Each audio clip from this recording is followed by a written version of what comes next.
Good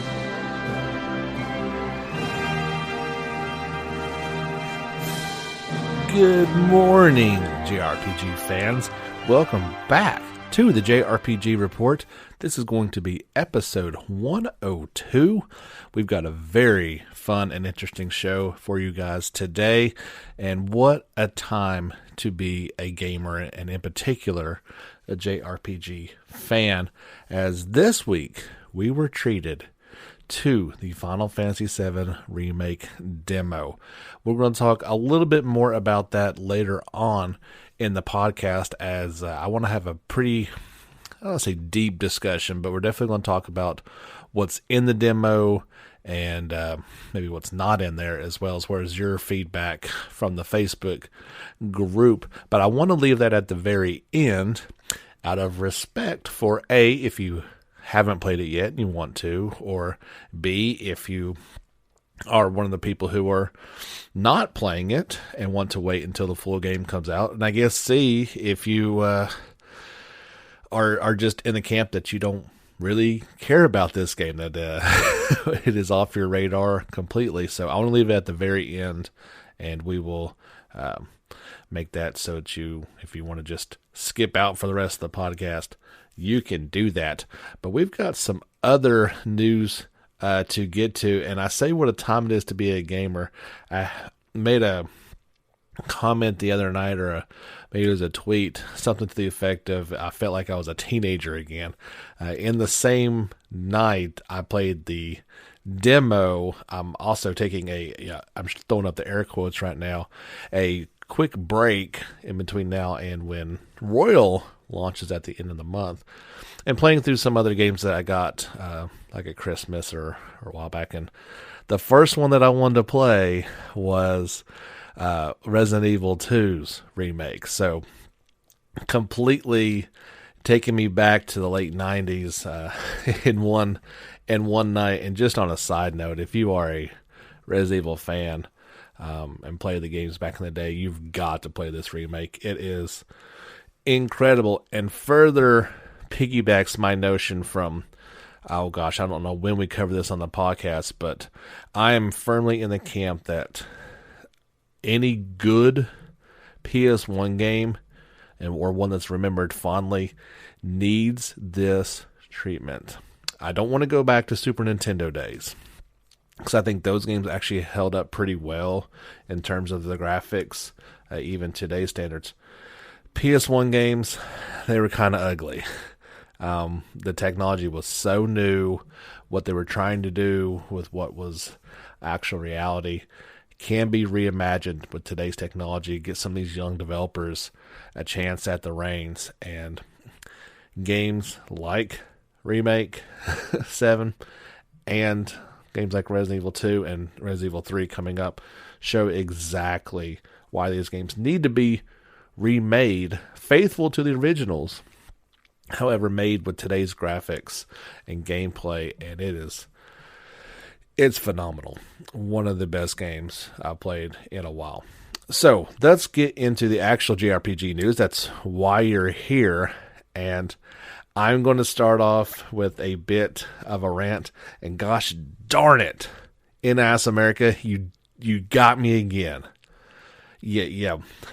They bring you back in, they tease you a little bit, and then they just crush you. Just, gut punch. So last week we teased that NES America had made a special note to tune in March 3rd and 5th for some big announcements. And I don't even remember what the announcement was for the 3rd. It was so far off my radar, and they didn't even make a big deal of it themselves. Some game, and I think I shared it on Facebook of what it was. It's not even worth to be honest, it's really not even worth mentioning. I could scroll through and try to find it, but I can't even find it now. So then they made another little teaser yesterday. This was March 4th. And it says that during PAX East weekend, we hinted at an announcement on March 5th. Oh, wait, that's tomorrow, dude. Stay tuned for the big reveal. You won't want to miss it, dude. And I should have known. I should have known right then it wasn't going to be Cold Steel 4 or Ys 9. Because it's got the little, the printies, I believe that's how you say it, little penguin things with bats. And that indeed was the announcement today. That they have remade Printy 1 and 2, and they're calling it Exploded and Reloaded. Updated graphics, intense gameplay, and 2 thrilling chapters of Printy's rise to the top await you. Coming 2020 exclusively to the Switch. These are remakes of old PSP games, I believe. And this, don't get me wrong. If you are a fan of those games and you want to see these games remade, that's awesome. But I cannot imagine this is on anybody's radar of what they were expecting. The 2 big games that we need in NS America to get on the localization and just tell us that they're coming. Is that asking too much? Apparently it is. They can't even tell us that they're coming. They're working on these other games that nobody, well, I say nobody, I'm sorry. That's a bit of a rant. Some people I'm sure care about. But for this audience, there are some games that they need to get on and get on now. And I can't imagine this announcement is going to make any other reaction than the one that I'm having of just, ugh, again, they got us.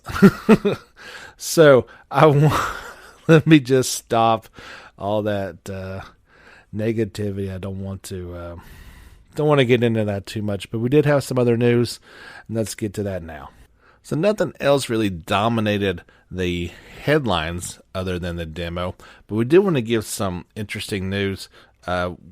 We talked a few weeks ago about the Taipei game show there in China being pushed back to sometime in, it's actually going to be June 25th now because of the coronavirus. And if you are living on this planet, it has certainly dominated regular news streams, and it's affecting gaming as well. It affects everything. The latest is going to be that Bandai Namco has delayed the closed beta for Blue Protocol. It was supposed to be in late March. It's now going to be sometime in mid-April due to those concerns, specifically the preparation and development of this. So all the internals of getting this thing ready to go are being affected by, people not coming into work, basically, and they just give it more time to kind of slow down. The reaction to the virus has been a bit delayed, so they're just saying, let's just not even try to push this now. Let's wait a little while. They did say there is a possibility that it could be delayed again. At this point, there's too many unknowns about the virus and its long-term effects. I believe, and this doesn't really affect JRPGs that much, but CDC, the Game Developers Conference, it has also been pushed back to sometime in the summer as companies one by one were pulling out of it anyway. So they really they did not have a choice on that one. It was going to be pushed back no matter what. So I kind of hate to hear things like that. There's already been some rumbles in terms of if this thing is prolonged, then something like the PlayStation 5's development could be pushed back, as I believe a lot of the parts are manufactured in China, which would ultimately lead to delays, although there's not a firm release date other than the fall right now, expected around the holidays. That's certainly inside the realm of possibilities as well. I think we're going to hear a few more things like that happen. Obviously the effects inside China are notable, but as it spreads worldwide, we'll just have to keep an eye on that. And again, all the more reason, let's stay inside and play video games. Get Amazon to deliver to your door and, spray it down with disinfectant in the box or something. Wash your hands. Don't touch your face a whole lot. It's really basic things to prevent this thing from going around. there was one story that come out, and I actually kind of regret sharing this on Facebook, as if you even popped it open to look at it, there could have been spoilers. So they are further detailing the Legend of Heroes new spin-off game, Hajimari no Kazeki, and this one focuses on Marine and the new Class 7. And I didn't realize this when I'd shared it, and the damage has already been done. So if you are really looking at the image, there's spoilers in it. Obviously, I knew there'd be spoilers in the article. I did not think it would be accompanying in the main image. So here's what we're going to do in a future Sunday special. I'm going to detail this article as well as the previous one, which talked about Lloyd Bannings and all the characters surrounding him, and that's kind of what I wanted to do with the Sunday specials, is if there is things with potential spoilers, it's not our main podcast, it's the spinoff. It'd be kind of fun, a podcast about a spinoff as a spinoff. But yeah, and I did at least warn you that there could be spoilers in it. I just didn't think it would be in the main image as well. So, that being said, we're not going to talk about that one anymore. It is a game I'm greatly looking forward to, and you can look forward to our Sunday special all about that. Had an interesting story from Square Enix, and they actually updated their PC, iOS, and Android version of Final Fantasy III. So that was I think it kind of came out of nowhere. They even had a special video to go along with it as part of their February patch update. And in this new patch, you have a gallery mode, an auto battle function. That's kind of interesting. A 2x speed mode in battle. For the Steam version, you have new user interface changes. Also in Steam, you can support for 21:9 ratio. And in all of them, you have new languages. Actually, this is for Steam. You can do traditional Chinese or simplified Chinese in Steam. I believe in all versions, you could either do in Thai or Japanese. I'm not sure if this is currently going on or not. At the time this article was shared, the PC version on Steam was currently 50% off. That sale does not apply to the mobile versions. But Final Fantasy III was definitely, I played it on the DS, and it was a good game. Like, especially if you're an old school Final Fantasy fan. I did not care for 2, but I really liked part 3, and it was kind of a good bridge from 3 to 4. And making things more complex, whereas in 3, there's just the 4 main characters. You're not worrying about making a party, per se. It's a lot like 1 in that aspect. But it looked good on the DS, and I'm sure it looks really good on PC. And so if you're an old school FF fan, you might want to check that one out. Coming up in just a few days, on March the 8th, will be the 6th annual Grand Blue Fantasy anniversary. They're going to do a special live stream for this event. Sorts of news, latest game information, future developments, and more. There will be a bevy of special voice actors. The producer and director will be there as well. As far as we're concerned, could there maybe be some relink news buried in there somewhere? It's certainly possible. I think they're obviously going to talk about Versus. That will be kind of the focus since that one's out. But I'm going to keep my eyes peeled and see if any information pops up about relink, and we will bring that to you next week, if indeed it does happen. If you don't hear anything more, nothing happened. We got a third update coming up soon for Monster Hunter World Iceborne. and this will be on March the 23rd for the PlayStation 4 and Xbox One versions. The PC version of this update will follow in April. The title update number 3 adds variant monsters, the Raging Brachiodios and the Furious Rajang. Of course, Monster Hunter World Iceborne is already available, and they will have this update, and I'm sure there'll be more down the road. FFVII keeps getting things kind of popped up, talking all about it. They basically, what happens is they update the website, and then the news stories come out about it. Or of course, it was recently revealed that it will have a July 2nd release date in Japan.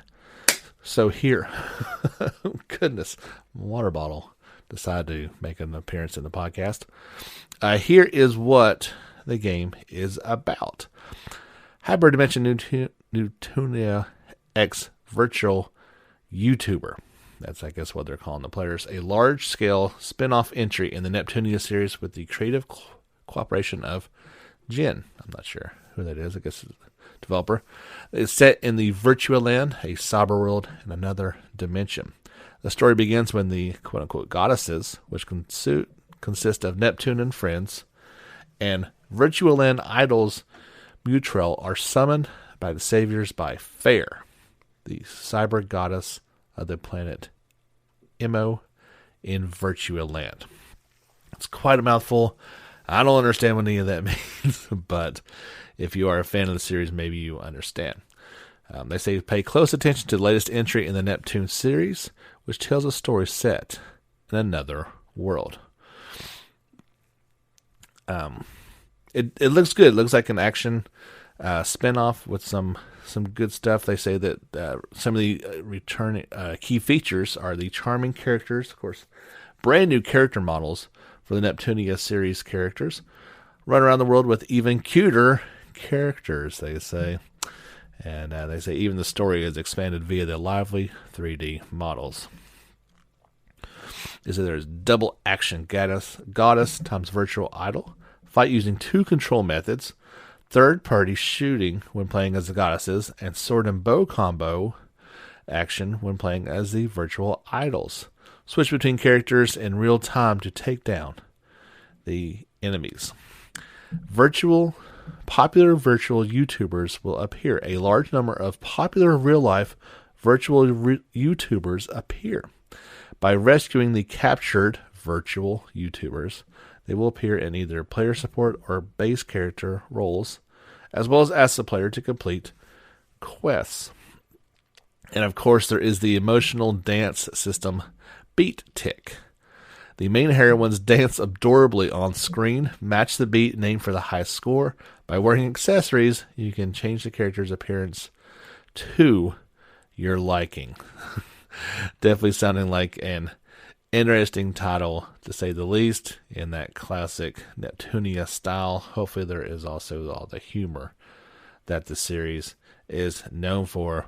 There was another story that I linked on the Facebook page talking about their special V skills. By consuming MP, characters can change attack techniques called V skills, defeat hordes of enemies by combining standard attacks with those V skills, which can be activated via simple input.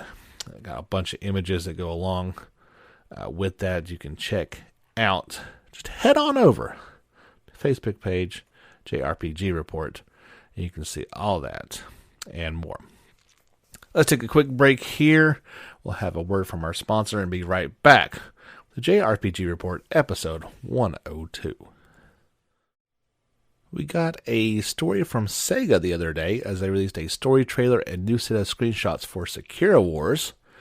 We got a large overview of the game to go along that with as well.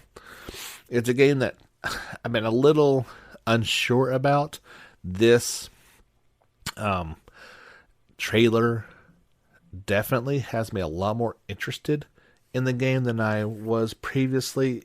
With it coming out on April 28th, for me personally, it's not the best time, I don't think, as either still be in Remake or finishing it up and then going back to Royal. But This game I'm definitely looking at maybe down the road picking up. So here is the about. From a large clock tower atop Ginza train station dominating the city skyline to the captivating Imperial Theater standing tall at the heart of Tokyo, Sakura Wars exudes a rich world in historical aspiration and enriched with fantastical steampunk technology. The Taisho era represents a time of prosperity and optimism for Japan, an intersection of Eastern and Western cultures that creates a vibrant framework in which to make the mantle of Shijiro Kamiyama and bring the Imperial Combat Review back to glory. Sakura Wars is a reboot that retains many of the features that made the genre-defining series such a hit in Japan, including a poetic vision, a strong cast, and a compelling story filled with intrigue, action, and romance. Our latest trailer puts this portrayal of 1940s Tokyo front and center as it introduces your mission to restore your squad and theater to prestige. So yeah, all that has me a lot more interested. I guess I didn't realize it was set during that time frame. And most games, if you throw that steampunk word in there, you're at least going to have me at least a little intrigued by it. Here are the key features. The dramatic character interplay. Engage with a colorful cast through the dynamic lips dialogue system, where what you say and how you say it has a profound impact on relationships on and off the battlefield. They have exciting combat payoffs. Your bonds with team members flow into the high-energy combat finale of each episode, featuring action-packed fights with giant steam-powered mecha and a brilliant anime production. Gorgeous animated cutscenes, a lush soundtrack, and characters inspired by anime and JRPG luminaries will transport you into a vibrant 1940s steampunk Tokyo. So yeah, I definitely invite you guys to check out the trailer if you're watching this on YouTube at the time you've been viewing it, as I've been reading that anyway. But looks pretty good. Definitely excited for this game, and we shall, I'm sure, see more of it as we get closer to its release on April the 28th. We got a new character in Genshin Impact. We've talked a little bit about it over the past few months, and last week we even had that new gameplay come out for it. Looked pretty good. So this new character, I believe it's called Boudou, Beidou, and she is a pirate captain. About her, they say there are those who say she can split mountains and part the sea. Others say she draws lightning through her sword. Some say even the mightiest of sea beasts are no match for her. For those not from Lua, they may sound like a hearty joke, but those who have sailed with her will say, no matter what sea beast there may be, Bordeaux will sure to split them all in two. Yeah, so the exciting new character. I'm sure there'll be more and more of these coming out over the next few months. Genshin Impact is due out worldwide for PS4, Switch, PC, iOS, and Android sometime in 2020.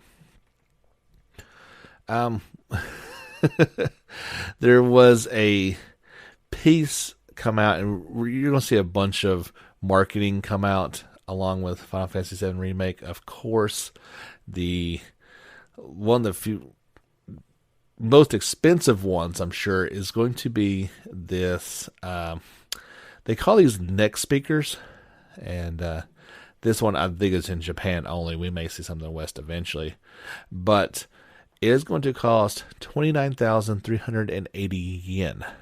That's quite a chunk of change. Pre-orders are available on the Sony Store Japan and will ship out in the next 2 weeks. I'm not sure about these wearable neck speakers. They count, in my opinion, I think they look ridiculous, and I don't get it, but I'm sure there are people who love it. Now, of more interest to me, potentially would be a top cover that they made available. It's jet black, and it's going to cost 4,000 yen. Pre-orders are still available on the Sony Store Japan, and it will ship out around April 10th. A very cool logo on it. I love the way that it looks. However, there is one catch. It's only compatible with the standard PS4 model, so it will not work on the Pro system. So that's kind of a bummer, as that's the system that I own. But I'm sure it'll work just fine with your standard version here in the US. It's the same system, so, or around the world. If you're interested in that, go over to the Sony Store Japan, and you can check that out. That's all the news that we have for the week. I do want to tell you that there was a 20-some minute video between Final Fantasy VII Remake producer Yoshinori Kasai. Could I say? I believe that's... I keep getting his pronunciation wrong. They even said it in the video. So between him and Japanese professional wrestler Kenny Omega is doing the interview for this. And that is actually going to be our Sunday special, as I haven't found a transcript for this, but it's all subtitled in Japanese on the YouTube video, so I'll go through and read you his responses to questions of who his favorite character is, greatest memories, and some of the origins of some of it, and even...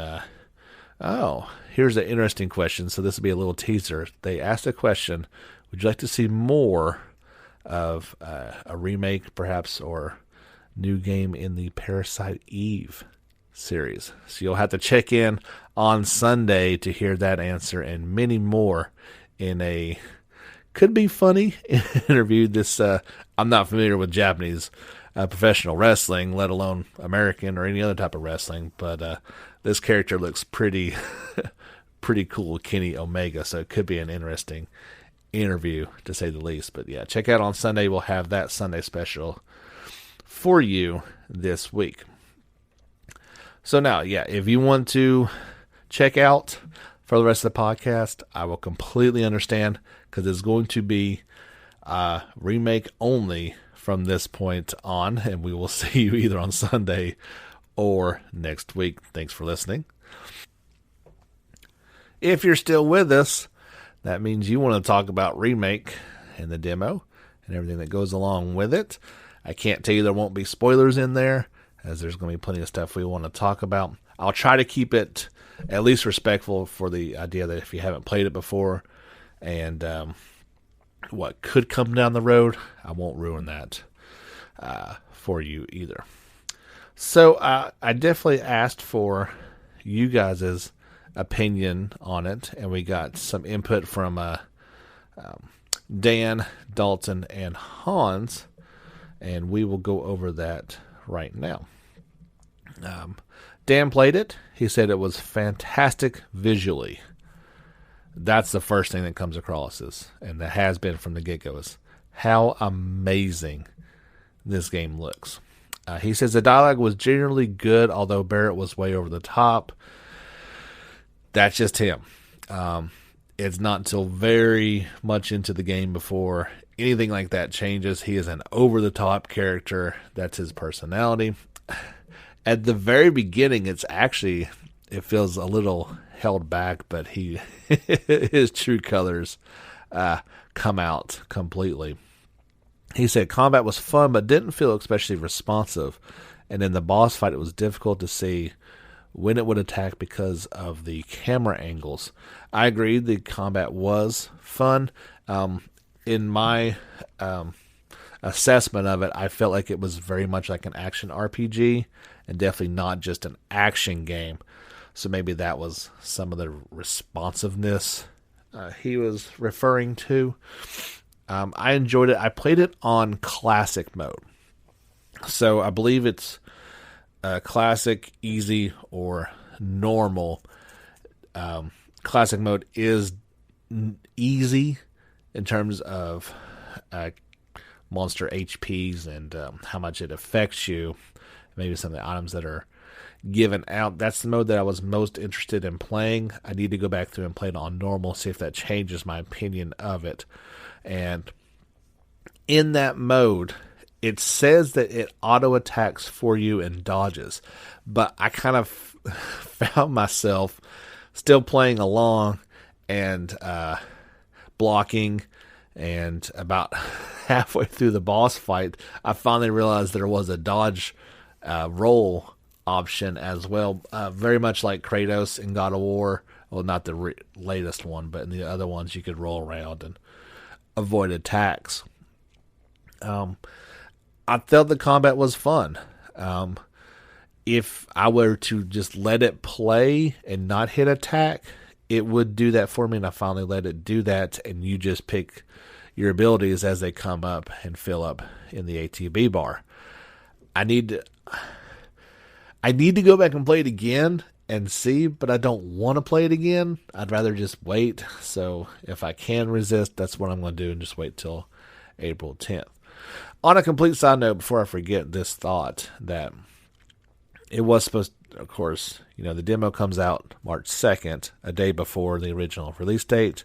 I wonder if that was coincidence. I don't particularly know. I wonder if we would have had a demo if the game hadn't got pushed back, or was the demo always supposed to come out March 2nd, the day before the game released? I don't know.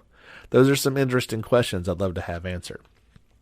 Anyway, Dalton says, and in my original asking for this, I wanted to know if you had played it or not, what your feelings were. If you didn't play it, why not? I wanted to hear both answers, and he kind of gives an interesting one. He says, I've been really tempted to download and try it, but he told himself he wants to, that I'm going to go and beat the original before I dive into the new one.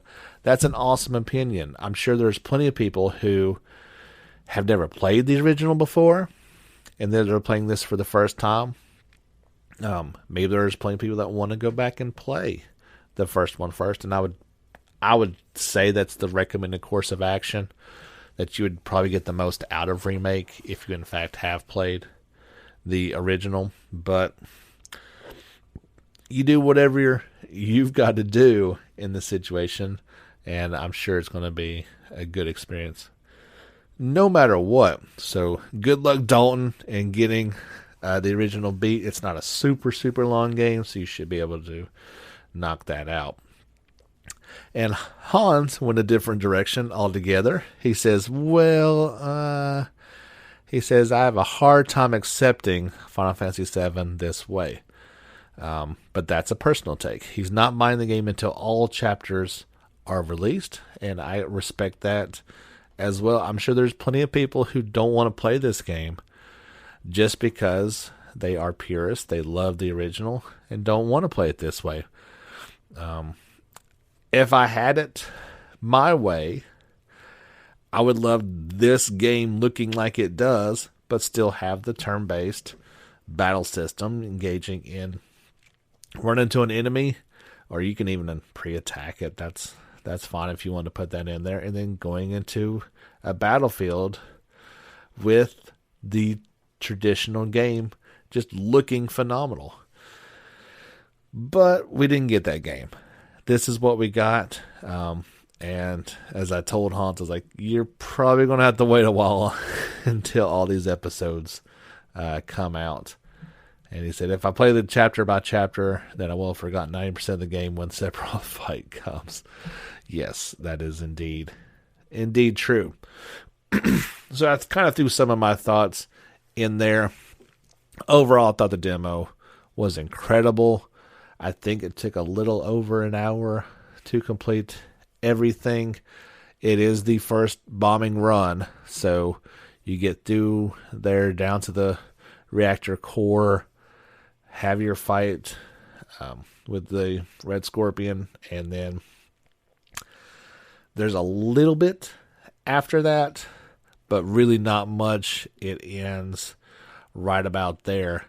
There was some interesting things in the demo. They definitely flesh out the Avalanche team quite a bit more. There's more dialogue going on there than I recall, and you definitely are starting to care about these characters more than you did before. They all have some really fun personalities. and some fun interactions. Let's just put it that way. Like I said, I definitely like the combat. I'll be interested to see how it plays on normal, how different that is. I still think I'm going to play it in classic mode, as I'm not looking for a challenge. That's not the type of gamer that I am necessarily. I would like to play it for the story. I'll still probably control it for the most part, but maybe I'll let the game do it as well. I'm not completely sure on that aspect. Didn't get into magic too much. If I recall, it's just Barrett that has it, or he definitely has heal, cure spell, and maybe Cloud has fire, but I didn't really use that too much. I wouldn't say the game was easy, but it wasn't hard either. It was kind of that perfect amount, and they give you plenty of potions. Like, I think by the time I got to the boss fight, I had 25 potions, which healed about 300 HP, and both characters were around 1200 HP, so you'd really have to get into a spot. Like, as you've seen in some of the trailers, the Guard Scorpion definitely has a pretty powerful laser attack, and I think it would take off about 200 to 300 if I recall correctly, and that was easier to get hit with than I thought it would. The gripe that I kind of got into was switching in between Cloud's different attack modes. I felt like I got stuck in, is it assault mode? I believe it is. He crawls around in that mode. So you basically want to wait to be in that mode until the enemy's either staggered or they're very close proximity to you. I would get stuck in that mode, and then like he just walks around at that point, ready to strike, and the strikes are much more powerful. But if you are trying to dodge or get close to the boss, who at one point, he jumps and you've got to go down that little walkway to get to him. I got stuck in that mode, didn't realize what I was doing, and he just wails on me with the with the laser. And so yeah, I kind of threw myself into that a few too many times, and that's just going to, the more you play it, the better you'll get. But I enjoyed it. It wasn't a lot of things I've seen that are comparing it to Kingdom Hearts, and maybe with some of FF15 in there. I think it felt a little bit more like 15, just without all the warping, so you're not, jumping around from place to place, but better. I don't want to say, alienate anybody by saying it is like one way or the other. It is its own unique battle system. It definitely draws inspiration from all those different systems, but I think it's better. Kingdom Hearts is much faster in terms of wailing on things and controlling, but I can definitely understand that comparison as well. So I liked it. It's definitely good. There were a few notes that came out that I want to pass along to you guys, that you cannot carry your save data over. So if you haven't played it yet, that's just something that I wanted to make sure was known. It is definitely trying to get you to buy the digital version of the game. We saw the purchase option on the title screen, and at the end, when you're done, it even wants to link you to the PlayStation Store to buy either the standard or the digital deluxe edition. I thought that was pretty interesting, and I can't say I blame them. Why not try to tie in that purchase to do that? Anybody who downloads the demo before May 11th will receive an exclusive theme when the game launches. It looks pretty cool. There's also, if you want a theme right now, I'm going to try to get and do this here fairly soon. I'm not sure I know it's either Butterfinger or Crunch Bars. And I think there's one other one.